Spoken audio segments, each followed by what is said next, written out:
Bienvenue dans le grand spectacle des moments gênants du football, où même les géants trébuchent. Restez avec nous jusqu'à la fin pour découvrir comment une simple glissade peut coûter un titre de Première Ligue. Prêt à rire, à être surpris et à revisiter ces instants hilarants? Likez la vidéo et c'est parti!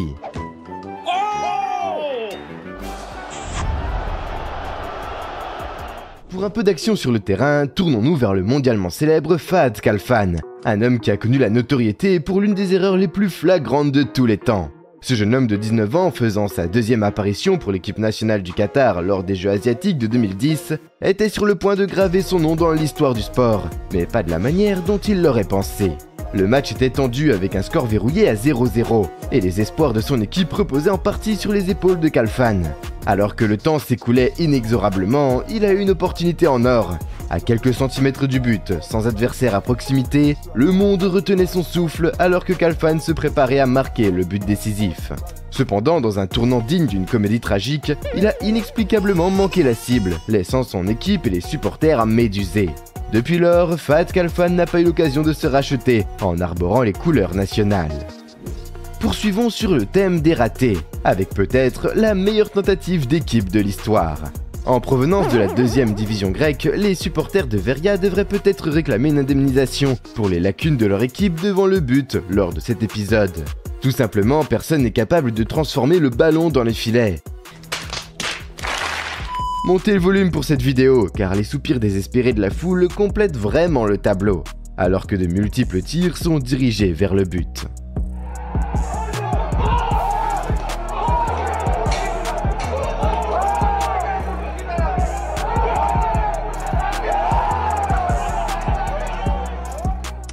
Revenons à l'extrême opposé, en termes de poste.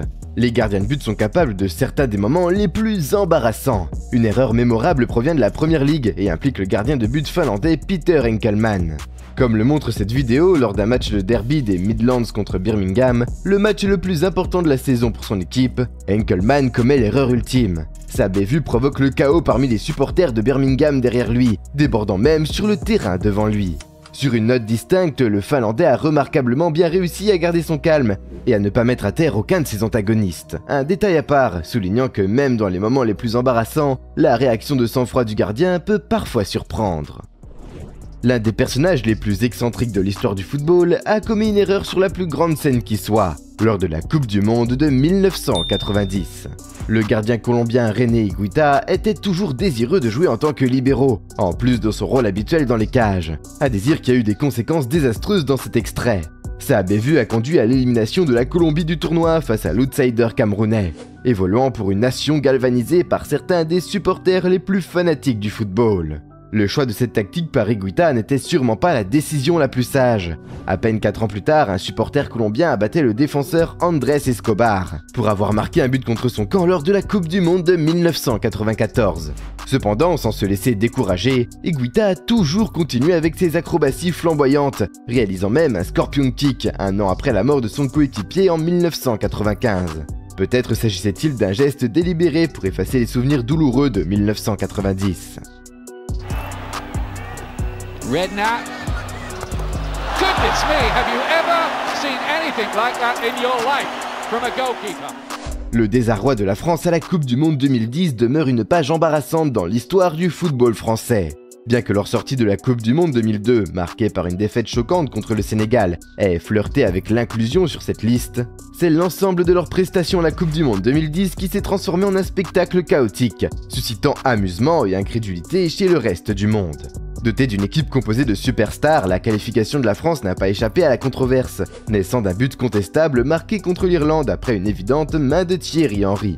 À partir de ce moment, les Bleus ont enchaîné les déconvenus, ne parvenant pas à remporter un seul match, subissant notamment une défaite notoire contre l'Afrique du Sud. Leur comportement tumultueux devant les médias sociaux et même le boycott de l'entraînement ont ajouté à la farce de cette Coupe du Monde, jetant l'ombre d'une équipe qui, seulement 12 ans auparavant, avait été sacrée championne. Cependant, 20 ans après ce triomphe en 1998, l'équipe de France a connu une renaissance éclatante. En 2018, lors de la Coupe du Monde en Russie, les Bleus ont regagné leur gloire en remportant le titre mondial, offrant ainsi une rédemption bienvenue et rappelant au monde entier que le football français pouvait briller même après les moments difficiles.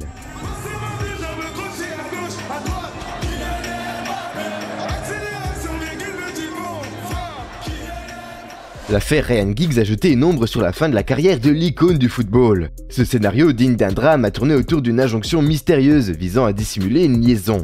Le comble, la belle-sœur de Giggs, Natasha, était une mère célibataire lorsqu'elle rencontra le champion de Manchester United en 2003. Alors fiancé à Stacey Cook, Ryan aurait eu une aventure avec Natasha avant de rompre, laissant la voie libre à son frère Rodri. Cependant, la relation entre Ryan et Natasha aurait persisté pendant 8 ans, même après que Rodri l'eût épousée et qu'elle fût tombée enceinte.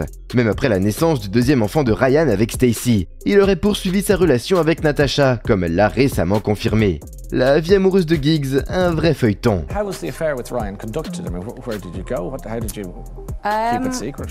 We met in hotels and various properties. Le cauchemar de Loris Karius contre le Real Madrid à Kiev, où il a coûté à Liverpool une chance de gloire en Ligue des Champions en 2008, avec 2 erreurs malheureuses. Le gardien allemand a roulé le ballon dans le pied de Karim Benzema pour le premier but de leur rencontre en Ukraine.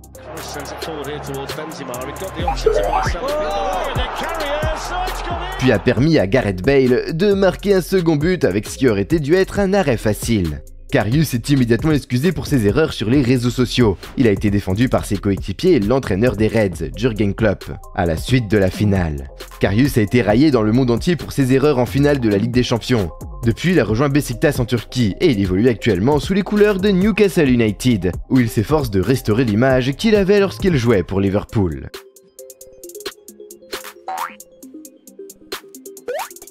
Après la victoire de Liverpool contre Manchester City en fin de saison 2013-2014, les Reds semblaient prêts à remporter leur premier titre de Premier League. Steven Gerrard rassembla son équipe alors qu'il prononçait le cri de raillement, désormais tristement célèbre. On ne laisse pas ça nous glisser entre les doigts. Il le pensait métaphoriquement, car Gerrard lui-même glissa littéralement, permettant à Dembaba de Chelsea de s'emparer du ballon en loose et de marquer pour s'assurer que Chelsea reparte avec 3 points. Liverpool a donc perdu le titre au profit de City, et il leur a fallu attendre 6 années supplémentaires avant d'avoir une chance de le remporter. L'Angleterre avait vacillé en France lors de l'Euro 2016, en faisant match nul contre la Russie, en peinant à battre le Pays de Galles, puis en concédant un match nul 0-0 contre une équipe slovaque médiocre. Mais leur plus grande humiliation est survenue contre l'Islande, un pays d'une population de 330 000 habitants, environ la même que celle de Leeds, qui a éliminé les Three Lions en 8e de finale. La carrière de Joe Hart n'a jamais vraiment récupéré après cette nuit à Nice, et l'équipe est rentrée comme une disgrâce nationale.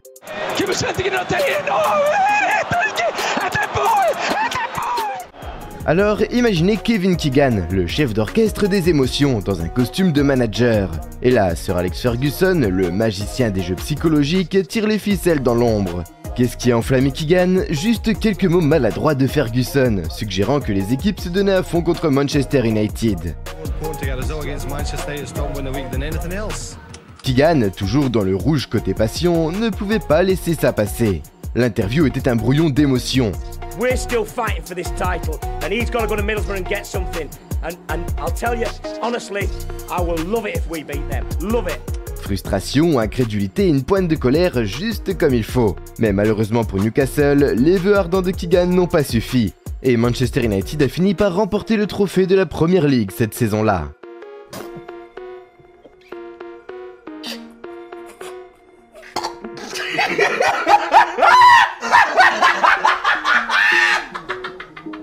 Des moments où même les plus grands eu des ratés, des petites bourdes qui ont égayé nos journées foot. Ces péripéties, c'est bien plus qu'une simple compilation de maladresse. C'est la dose d'humour et de légèreté du football mondial. Sur le terrain comme en dehors, chaque instant porte son propre récit. Abonnez-vous, laissez un like, partagez à tout va et à très vite pour de nouvelles pépites footballistiques. Ciao!